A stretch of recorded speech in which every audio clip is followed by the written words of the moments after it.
महिला आंचल का पृष्ठ संख्या 106 हम लोग पढ़ने वाले हैं आज। डॉक्टर बाबू चैन बेच दे दूंगा तो खेती कैसे करूंगा, बाल बच्चे भूखे मर जाएंगे, लड़की की बीमारी है क्या मतलब, हुजूर लड़की की जात बिना दवा दारू की ही आराम हो जाती है। लड़की की जाति बिना दवा दारू के ही आराम हो जाती है, लेकिन बेचारे बूढ़े का इसमें कोई दोष नहीं। सभ्य कहलाने वाले समाज में भी लड़कियों बला की पैदाइशी समझी जाती हैं। जंगल झाड़ डिग डिग डिडिग डिगिड। कल सुबह को अस्पताल में हैजा की सुई दी जाएगी।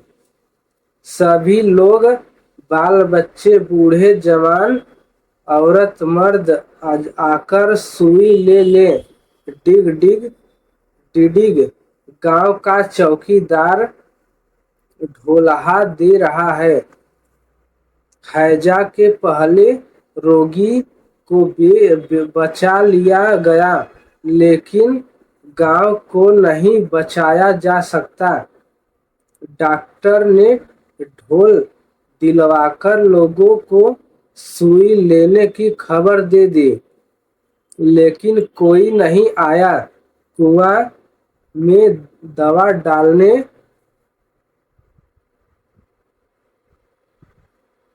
के समय लोगों ने दल बांधकर विरोध किया।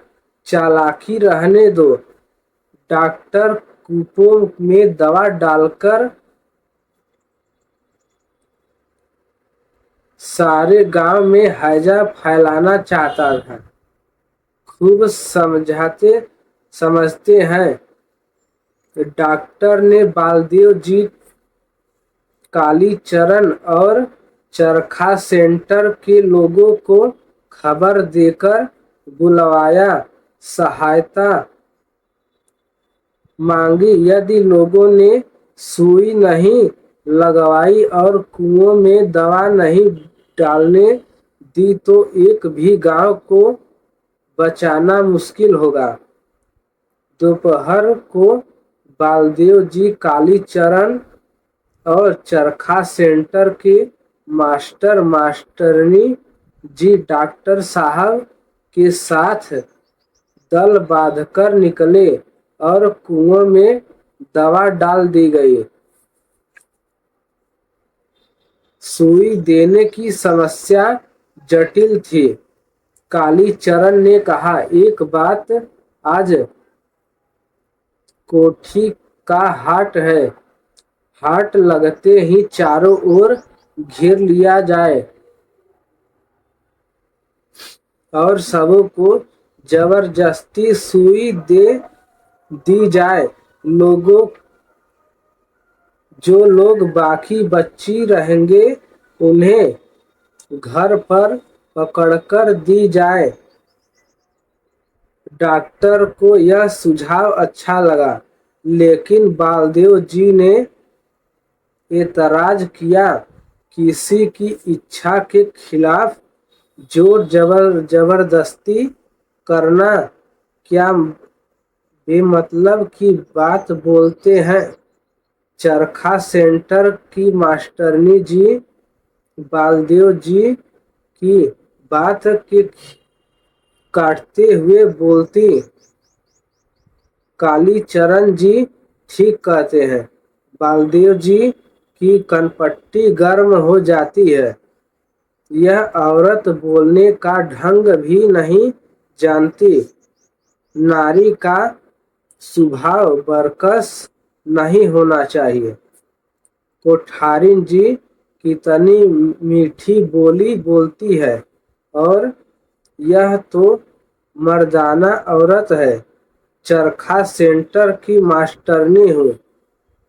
बहुत महिला कांग्रेसी को देखा है।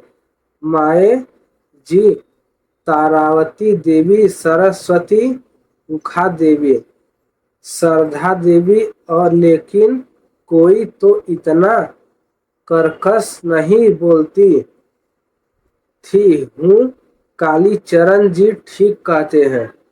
जबरदस्ती करना हिंसावाद नहीं तो और क्या है। कालीचरण के दलों वालों ने हाट को घेर लिया। डॉक्टर साहब आम के पेड़ के नीचे टेबल पर अपना पूरा सामान रखकर तैयार है। कालीचरण एक एक आदमी को पकड़ लाता है। मास्टरनी जी स्पिरिट में भिगोई हुई रुई बाह में मल देती है और डॉक्टर साहब सुई गड़ा देते हैं। तहसीलदार साहब नाम लिखते जाते हैं। हाट में भगदड़ मची हुई है, लेकिन भगकर किधर जाओगे। चारों ओर सुसलिंग पार्टी का सिपाही खड़ा है। माई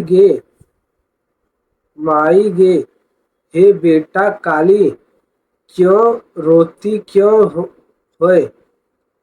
हे बेटा, सारी देह में गोदाने के समय देह में सुई नहीं गड़ी थी। चलो, 750 लोगों को सुई दे दी गई है। अब जो लोग घर में रह गए हैं उन्हें कल सुबह ही सूरज उगने के पहले ही दे देनी होगी। डॉक्टर साहब कहते हैं, बीमारों की सेवा के लिए स्वयं सेवक चाहिए। कालीचरण अपने दल के 60 स्वयं सेवकों के साथ रात में को अस्पताल में दाखिल हो जाएगा। चरखा सेंटर की मास्टरनी जी बड़ी निडर है। वह भी सेवा करने के लिए अपना नाम लिखाती है। बावन दास हंसकर कहता है, मुझे देखकर तो रोगी लोग डर जाएंगे। डॉक्टर साहब, मुझे और कोई काम दीजिए। बालदेव जी चुप है, उनको हैजा का बहुत डर है। भाग संख्या 28। डॉक्टर आदमी नहीं देवता है, देवता।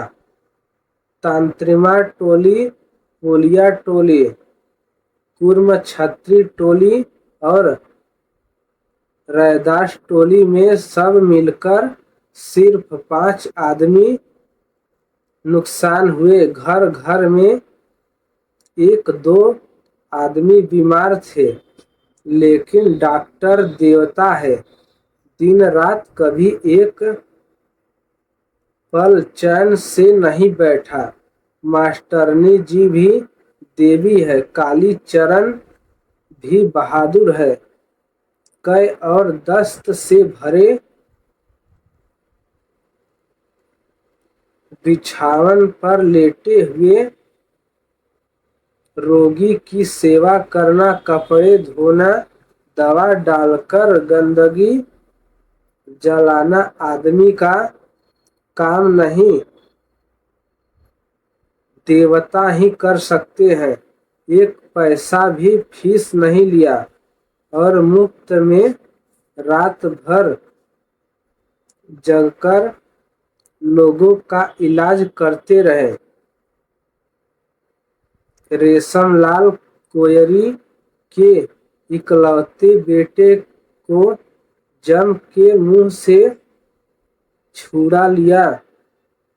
रेशम ने डॉक्टर को खुशी खुशी एक गाय बख्शीश दी, लेकिन डॉक्टर साहब ने कहा, अपने लड़के को इस गाय का दूध पिलाओ, दूध बिक्री मत करो, यही हमारी बख्शीश है। बावन दास भी अवतारी आदमी है। रात भर नीम के पेड़ के नीचे बैठकर खंजरी बजाकर गाते रहते थे, मालिक सीताराम सोच मन काहे करो, सीताराम सीताराम वंदे मातरम, मालिक सीताराम।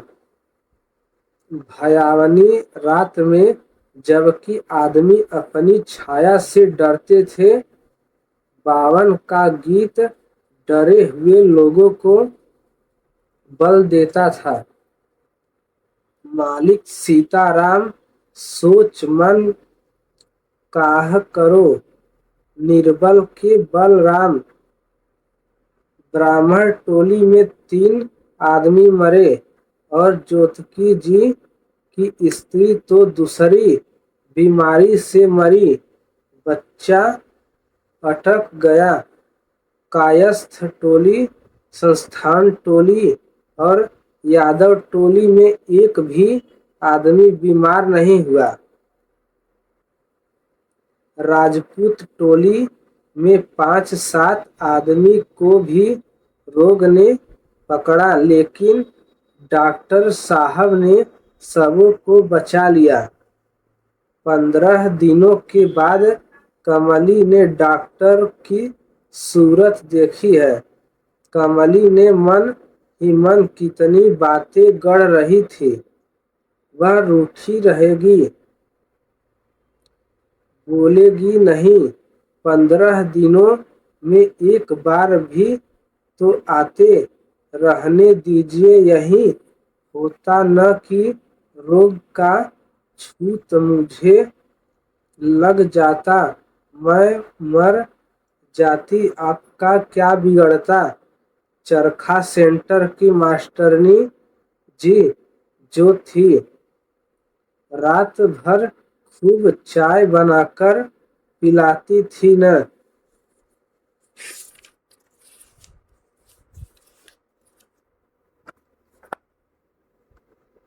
लेकिन डॉक्टर को देखते ही वह सब कुछ भूल गई। डॉक्टर का चेहरा एकदम काला हो गया है, आंखें धंस गई है। प्यारू ठीक ही कहता था, डॉक्टर साहब दुनिया भर को आराम कर रहे हैं, लेकिन खुद बीमार होते जा रहे हैं। खाना पीना तो एकदम कम हो गया है। कमली चाहती है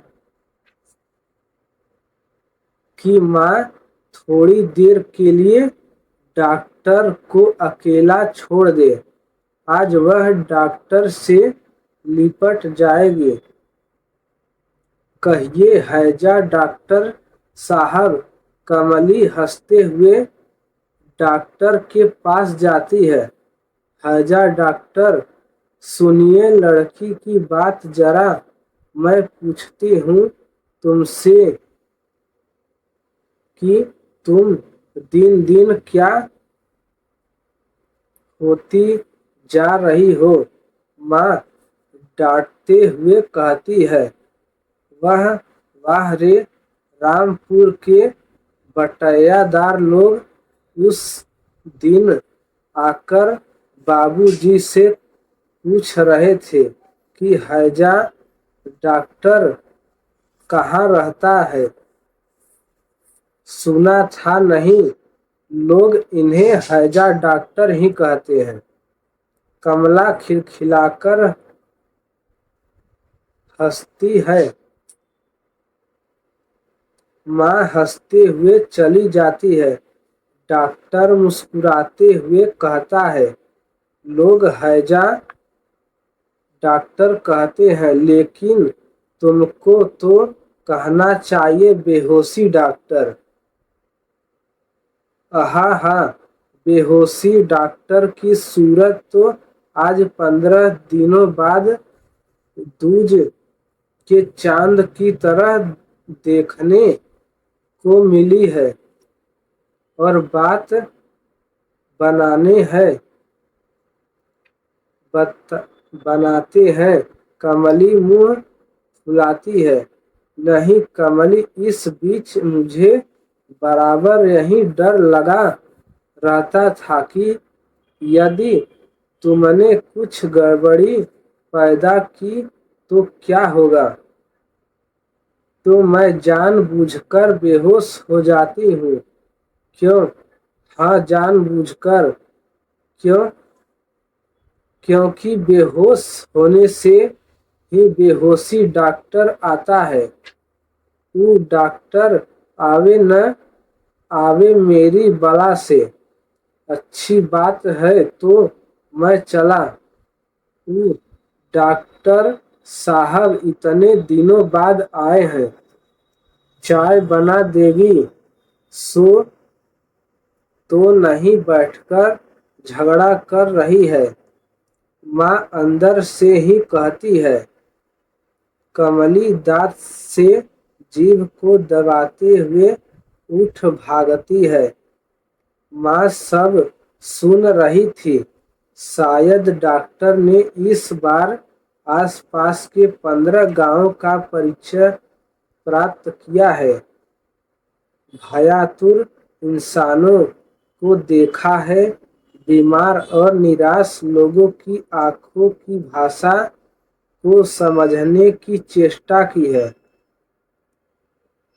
उसे मध्यवित्त किसानों की अंदर हवेली और बेजमीन मजदूरों की झोपड़ियों में आने का सौभाग्य या दुर्भाग्य प्राप्त हुआ है। रोगियों को देखकर उठते समय छीके पर टंगी हुई खाली मिट्टी की हाड़ियों से उसका सिर टकराया है। 7 महीने के बच्चे को बथुआ और पाट के साग पर पलते देखा है। उसने देखा है गरीबी, गंदगी और जहालत से भरी हुई दुनिया में भी सुंदरता जन्म लेती है। किशोर किशोरियों और युवतियों को चेहरे पर एक विशेषता देखी है। उसने कमला नदी के गड्ढों में खिले हुए कमल के फूलों की तरह जिंदगी के भोर में वे बड़े लुभावने, बड़े मनोहर और सुंदर दिखाई पड़ते हैं। किंतु ज्यों ही सूरज की गर्मी तेज हुई वे कुम्हला जाते हैं। शाम होने से पहले ही पपड़ियाँ झड़ जाती है। कश्मीर के कमल और पूर्णिया के कमल में शायद यही फर्क है। और कमली तो राजकमल, मैं तुम्हें राजकमल कहूँगा।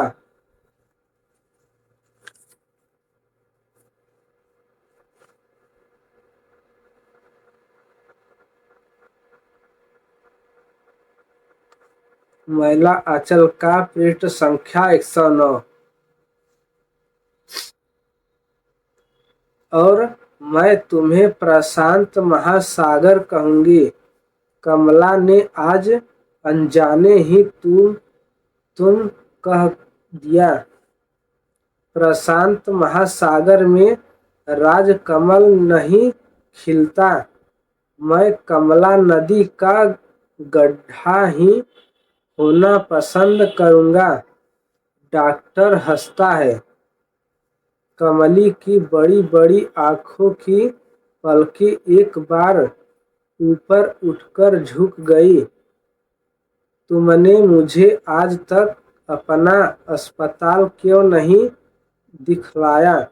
तुम्हारे चूहे, खरगोश, सियार और नेवले, माँ और बाबूजी तुम्हें अस्पताल जाने देंगे क्यों नहीं? तो आज ही चलो।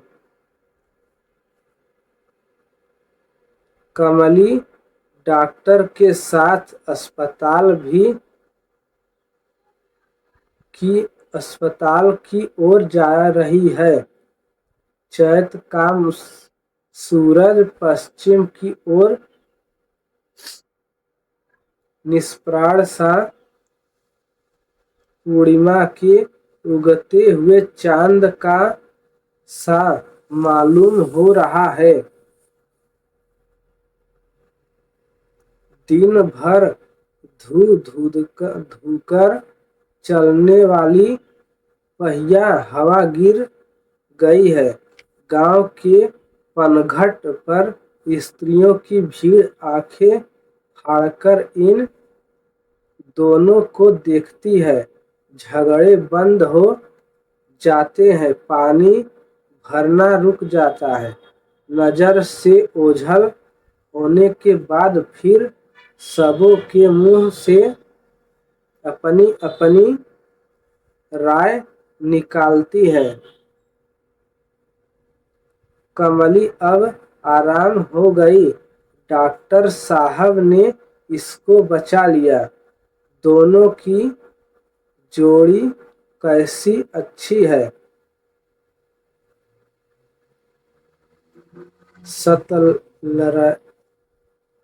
सत्यनारायण बायोस्कोप का एक किताब लाया है। उसमें ऐसी ही एक जोड़ी की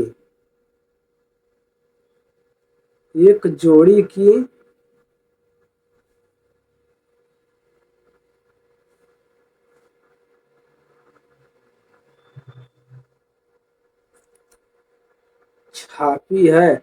ठीक ऐसे ही डॉक्टर भी कायस्थ हैं। क्या कौन जात है क्या जाने बाबा। इलाज करते करते कहीं क्या बकती है। सिर की गर्मी शाम को मैदान की हवा में ठंडी होती है। जानती नहीं, मौसी ने जब जुगल जोड़ी देखी तो उसके हाथ स्वयं ही आंचल के खूंट पर चले गए। आंचल पसारकर मन ही मन बोली, दुहाई कमला मैया।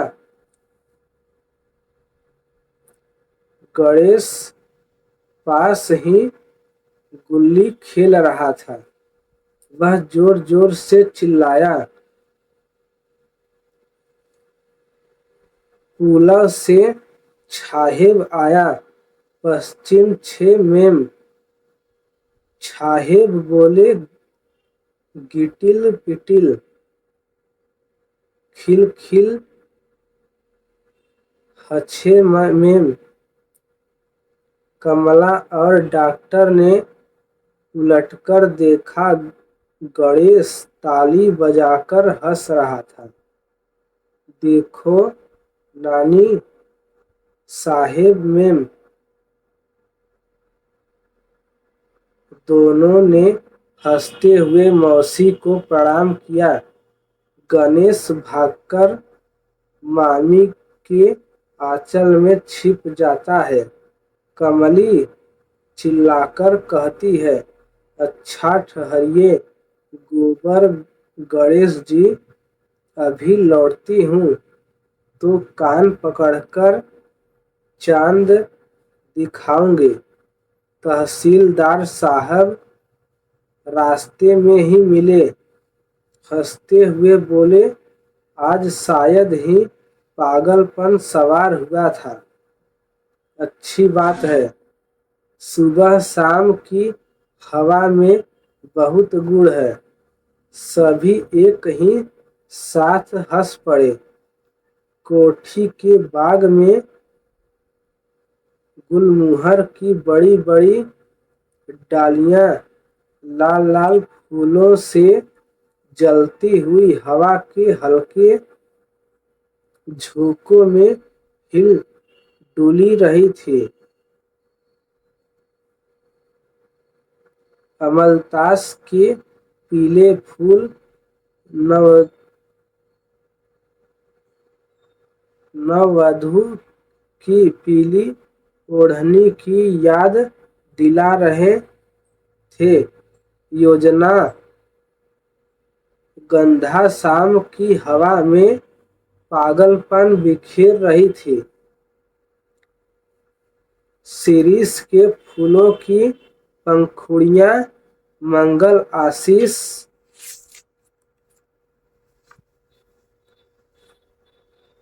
की तरह झड़ रही थी।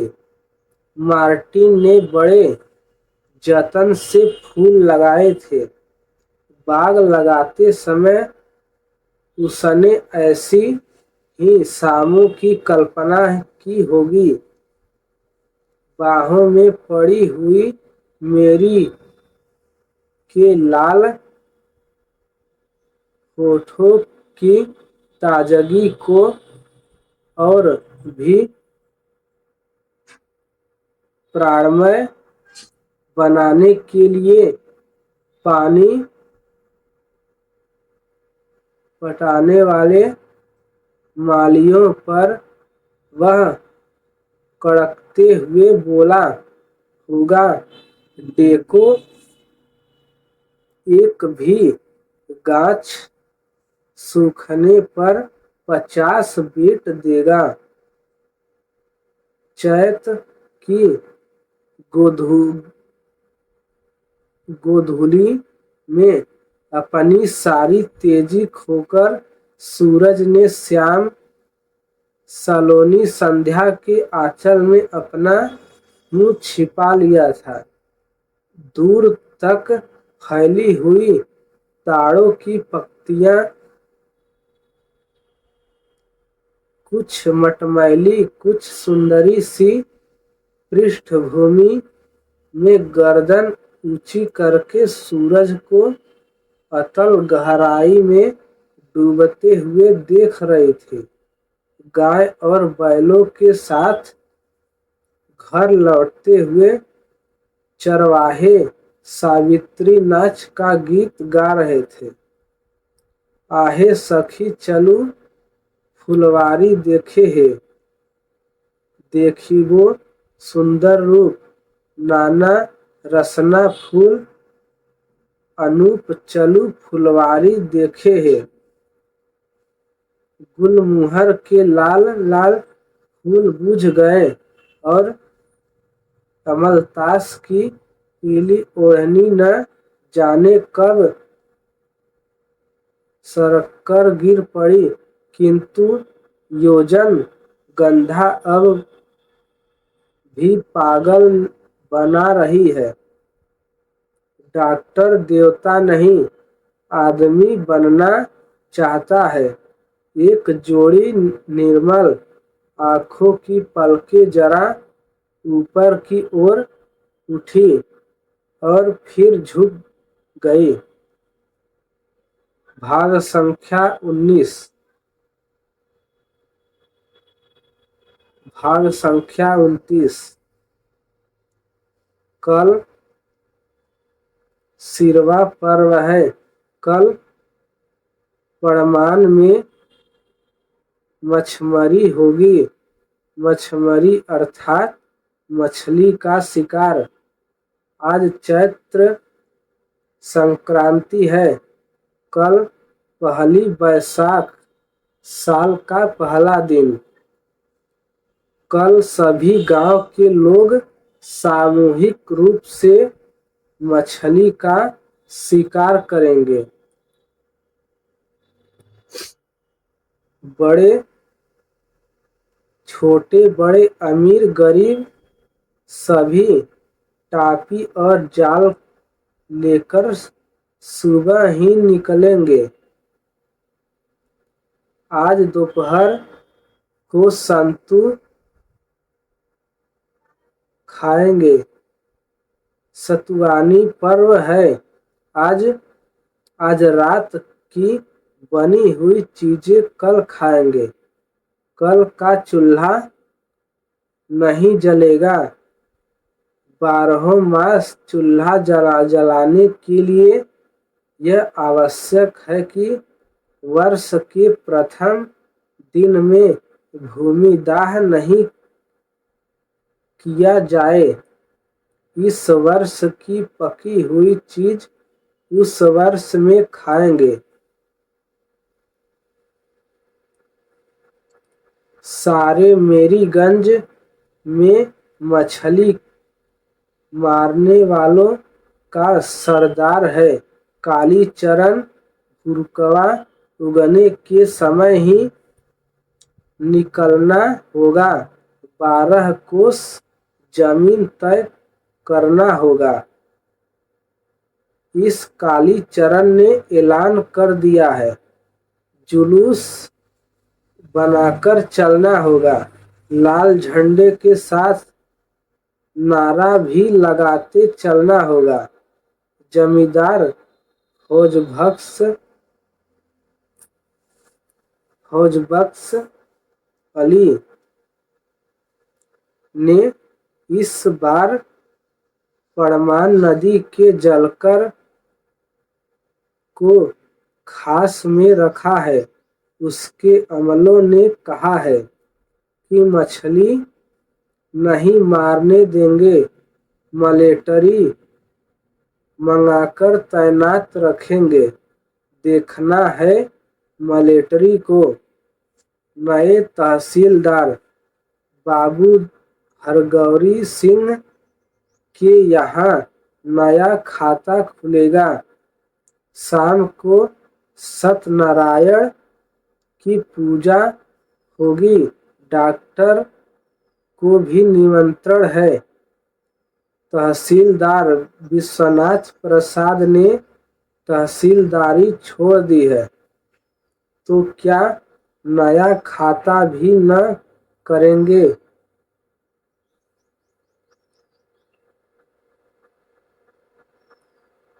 उनके यहाँ भी सत्यनारायण व्रत की कथा होगी। डॉक्टर साहब को निमंत्रण है।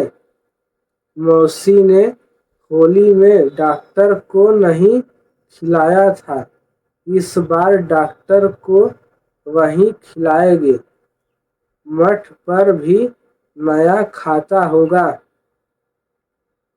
इस बार नए महंत रामदास के हाथ से खाता खुलेगा। इसलिए विशेष आयोजन बीजक पाठ साहेब भजनावली ध्यान और अंत में वैष्णव भोजन। बालदेव जी और बावन दास को विशेष निमंत्रण है। लक्ष्मी दासी ने भंडारी के मार्फत कहला भेजा है।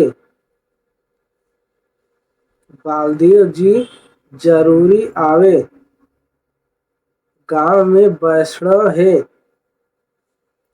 ही और कौन?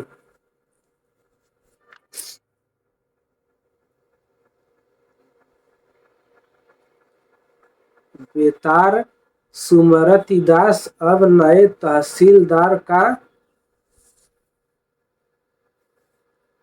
कापरदास दाज है। वह कहता फिरता है, हरगौरी बाबू हीरा आदमी है। सारा कागज पत्तर हामी पर फेंककर निश्चिंत देखिए तो हम कितना समझाते हैं कि बाबू साहेब वही बस्ता स्याह और कर्चा किसी दूसरे को छूने नहीं देना चाहिए। लेकिन हरगौरी बाबू हीरा आदमी है। विश्वनाथ प्रसाद तो एक नंबर के मक्खी चूस और शक्की आदमी है। कायस्थ और राजपूत का कलेजा बराबर हो। भला हूँ कांग्रेसी हुए।